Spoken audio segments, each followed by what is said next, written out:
Sean Michael Maurice Taylor was born April 1st, 1983 in Miami, Florida. During his adolescent years, Sean began playing football at Gulliver Prep in Pinecrest, Florida. In 2001, Taylor was recruited by the University of Miami, where he became one of 4 freshmen to play during their national championship season. In the 2004 NFL Draft, Sean Taylor was selected 5th overall by the Washington Redskins. I was kind of shocked that they didn't start him right away, but once they started him, saw how nasty he was, put him one-on-one with people like T.O. He showed how athletic he was, shutting down Randy Moss. Only allowed like 1 or 2 catches. Out-jumped him, just showed how much of a talent he was. He's going to hurt you now when he gets on you. The guy's the whole package as a safety. You talk about what his skill sets are, and he's nasty too now with that mean mentality. Favorite moments?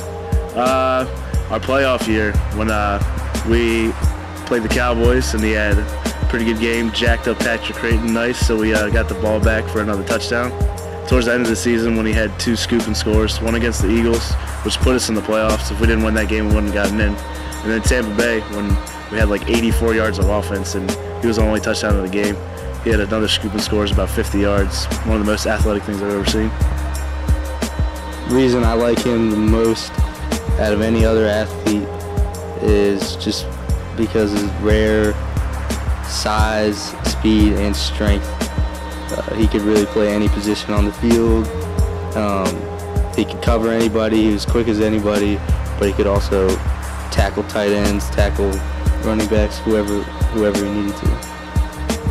Just last year, Taylor was selected to the 2007 NFL Pro Bowl, a game in which many would say he delivered his most memorable hit on Bills punter Brian Moore. My favorite Sean Taylor moment would have to be last year when he made the Pro Bowl. The Pro Bowl. First, I was very happy to see he finally got in there. Took him a while to get in.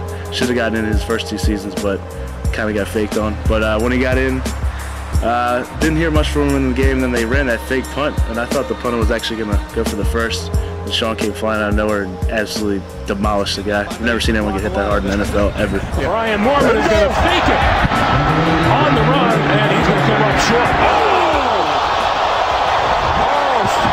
Sean Taylor.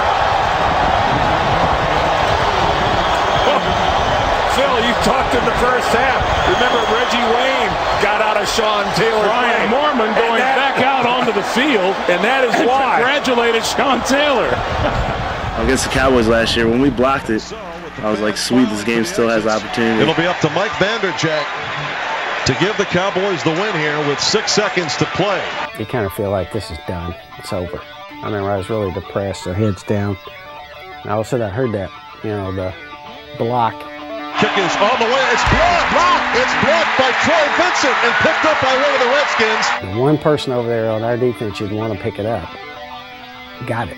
And I just heard this roar and looked back, and Sean has the ball running. And he's still on his feet. 35-40. Sean Taylor to the midfield straight. Inside the 35. There's a flag down. There's a flag on the play. It's a face mask, so they could still get a field goal off here. Got Nick the kick in there and kick the game-winning field goal. No back to win it. The kick is on the way. It is good. It's good. It's good. I can't believe it. And the Redskins win it. A fantastic finish at FedEx Field. One of the few highlights from that season was probably that fumble recovery, or the block kick recovery. In the final season with the Redskins, Taylor injured his left knee in a game against the Eagles. He missed the next 2 games because of the injury and would return to his home in Palmetto Bay, Florida.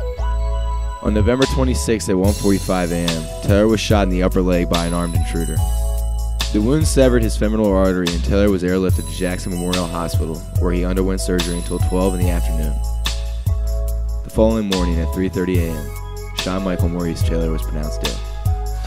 And this morning, about a little after 5 o'clock, I received a phone call from Drew Rosenhaus telling me that we've lost him. I even talked to Sean about it. I said, man, I'm proud of you, man. You're doing a great job. And he was like, thanks, man. I'm just focused on my job and, staying out of trouble and doing all the right things. Like I said before, I talked to Coach Gibbs, and I was like, man, that guy's matured up. He's doing all the right things. He's a great person. And Coach Gibbs agreed. We talked about it for probably 4 or 5 minutes. And, it's a shame for something like this to happen to him. It's so hard for us because we're here and we're going to miss him.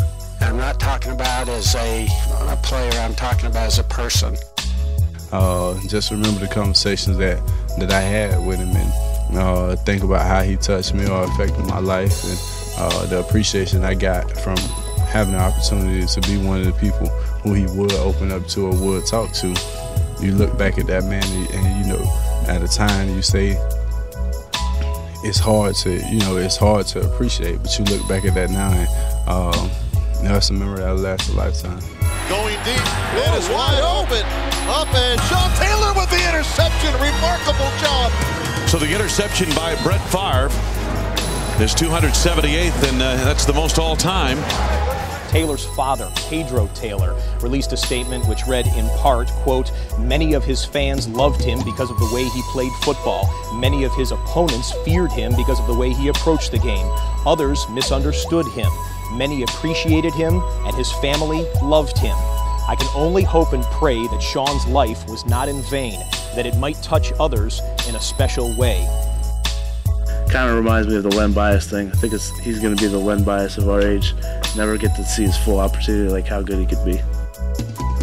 Sean, I love you as my brother. I love you as my friend. You know, I thought when he came to the Redskins, I was his guardian angel. And then the way events went, as God would have it, he turned out to be one of mine.